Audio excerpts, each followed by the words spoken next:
Bismillahirrahmanirrahim. Assalamu alaikum class 8th. Students, in the last video we completed question number 1 to 3 of exercise 4.1. Now in this video we are going to start question number 4. If 15 laborers earn rupees 67,500 in 9 days, अगर हमारे पास 15 मजदूर 9 days में पैसे कमाते हैं 67,500, how much money will 10 labours earn in 12 days. हमने ये बताना है कि 12 डेज में 10 लेबर्स कितने पैसे कमाएंगे। और उर्दू मीडियम में हमारे पास सवाल क्या है, 15 मजदूर 9 दिनों में 67,500 रुपये कमा लेते हैं, मालूम कीजिए कि 10 मजदूर 12 दिनों में कितनी रकम कमा लेंगे। Now let's start the solution of question number 4. Let the amount is equal to x. हम फर्ज करें कि रकम हमारे पास क्या है, x है। तो सबसे पहले हम लोग लेबर्स की बात कर लेते हैं, यानी मजदूर हमारे पास पहले थे 15 और बाद में हमारे पास कितने होंगे, 10 होंगे। इसी तरीके से हमारे पास डेज भी गिवन है, पहले 9 डेज थे और देन हमारे पास डेज कितने गिवन है, 12। इसी तरीके से वो पैसे कितने कमा लेते हैं, 67,500 और बाद में हाँ वो कितने पैसे कमाएंगे ये हमने फाइंड आउट करना है। जो चीज़ फाइंड आउट करनी होती है उसे हम लेट कर लेते हैं किसी वेरिएबल से, तो वो हमने लेट कर लिया है x। अब पहला स्टेप हमारे पास क्या होता है, जो चीज़ हमने फाइंड आउट करनी होती है उस पर हम एरो हेड लगाते हैं अपवर्ड डायरेक्शन में। स्टूडेंट्स, अब हम कंपेयर कर लेते हैं रुपीज़ को और लेबर्स को। अब हम बात करते हैं लेबर्स हमारे पास क्या हो रहे हैं, डिक्रीज़ हो रहे हैं, यानी कम हो रहे हैं, तो इस लिहाज से वो रकम भी कम कमा सकेंगे। सो ऐसा रिलेशन जिसमें अगर हम एक चीज़ डिक्रीज़ कर रहे हैं दूसरी चीज़ भी डिक्रीज़ हो तो हमारे पास रिलेशन क्या कहलाता है, डायरेक्ट रिलेशन कहलाता है। सो इस किस्म के तनासुब को तनासुब रास्त कहते हैं। सो डायरेक्ट प्रोपोर्शन में हमारे पास डायरेक्शन क्या होती है, सेम होती है। अब हम बात कर लेते हैं डेज और रुपीज़ की।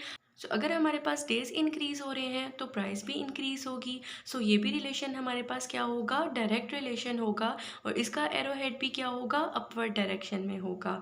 तो सबसे पहले हम लोग क्या कर लेते हैं, जो क्वांटिटी फाइंड आउट करनी होती है उसको लिख लेते हैं। तो लिखने का तरीका क्या होगा, सबसे पहले हम क्या लिखेंगे, x divided by 67500 is equal to, next हम लोग किसको लिख लेते हैं, लेबर्स को। तो लेबर्स को लिखेंगे कैसे, 10 divided by 15 multiply by 12 divided bye 9। अब नेक्स्ट हमारे पास कटिंग हो रही है 5 के टेबल पे, 5 3s are 15 and 5 2s are 10। अब अगेन से हम लोग कटिंग कर सकते हैं। कटिंग कैसे हो सकती है, 3 1s are 3 and 3 4s are 12 और रिमेनिंग आपके पास क्या बच गया, 2 मल्टीप्लाई बाय 4 डिवाइडेड बाय 9 और लेफ्ट हैंड साइड पे x डिवाइडेड बाय 67,500। अब नेक्स्ट क्या कर लेते हैं, ये 67,500 यहाँ डिवाइड हो रहा है, ऑपोजिट साइड पे जाके ये मल्टीप्लाई हो जाएगा। सो क्या आ जाएगा, 2 multiply by 4 multiply by 67,500 divided by 9 और यहाँ पे क्या आ गया, x आ गया। अब नेक्स्ट हमारे पास कटिंग हो सकती है, 9 1s आर 9 9 7s आर 63 और यहाँ पे क्या हो जाएगा 4, तो 45 कहाँ पे आता है, 9 5s आर 45 और ये 2 zeros आपके पास एज इट इज़ आ गए। सो x इज इक्वल टू किसके आ गया, 2 मल्टीप्लाई बाय 4 मल्टीप्लाई बाय 7,500। अब हम क्या कर लेते हैं, इनको मल्टीप्लाई कर लेते हैं और मल्टीप्लाई करके हमारे पास आंसर क्या आ गया, 60,000। और ये हमारे पास रकम थी और रकम के लिए हम क्या लगाते हैं, रुपीज़। तो हमारे पास x की वैल्यू क्या आ गई, 60,000 rupees. Thus the 10 labours will earn rupees 60,000। बस 10 मजदूर 60,000 रुपये कमा लेंगे। So students, in the same way you can do the question number 5. Let's start the question number 6. If the fare of 12 quintal luggage for a distance of 18 kilometer is 12 rupees.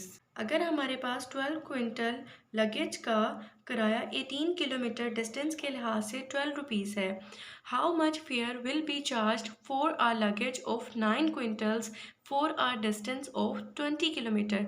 अब हमारे पास यहाँ पे distance कितना है, 20 kilometre है और luggage कितना है, 9 क्विंटल्स है और हमने इसका फेयर बताना है, यानी किराया बताना है। इसी तरीके से अगर 12 क्विंटल वजनी सामान का किराया 18 किलोमीटर फासला के लिए 12 रुपये हो तो 9 क्विंटल वजनी सामान का किराया 20 किलोमीटर फासला के लिए कितना होगा। Friends, now let's start the solution of question number 6. Let the fare is equal to x. हमने फर्ज कर लिया कि किराया हमारे पास कितना है, x है। अब हमारे पास 3 क्वांटिटीज़ गिवन है जो कि वेट यानी वज़न, डिस्टेंस यानी फासला, फेयर यानी किराया गिवन है। सबसे पहले हम लोग बात कर लेते हैं वेट की। पहले हमारे पास वेट कितना था, 12 क्विंटल, और नेक्स्ट हमारे पास क्या हो गया, 9 हो गया।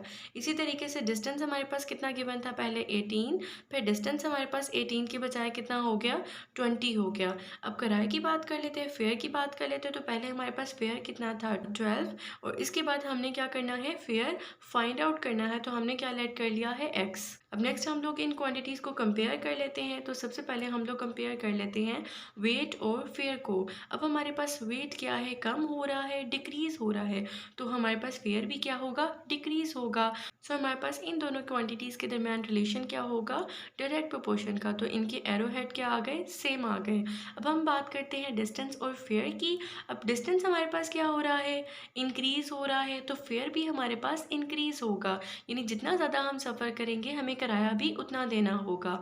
तो ये दो क्वांटिटीज़ भी हमारे पास क्या होंगी, डायरेक्ट प्रोपोर्शन होंगी। तो इसका एरो हेड भी क्या होगा, सेम डायरेक्शन में होगा। अब हम बात कर लेते हैं, सबसे पहले हम लोग क्या लिख लेते हैं, जो चीज़ फाइंड आउट करनी होती है। तो लिखने का तरीका क्या होगा, x divided by 12 is equal to, next हम लोग वेट लिख लेते हैं। तो वेट हमारे पास क्या आ जाएगा, 9 divided by 12 multiply by 20 divided by 18। Next हम लोग कटिंग कर सकते हैं। तो कटिंग हमारे पास कैसे होगी, जैसे 9 1s are 9 and 9 2s are 18।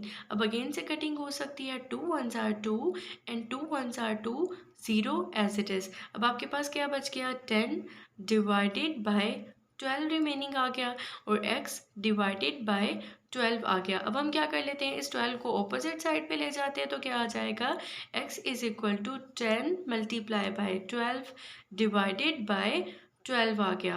अब नेक्स्ट हम लोग देख सकते हैं, ये 12 और 12 के साथ कैंसिल आउट हो गया। तो रिमेनिंग आपके पास क्या आ गया, 10। सो फेयर हमारे पास क्या आ गया, 10 रुपीज़ आ गया। Thus, the fare of 9 quintal luggage will be ₹10.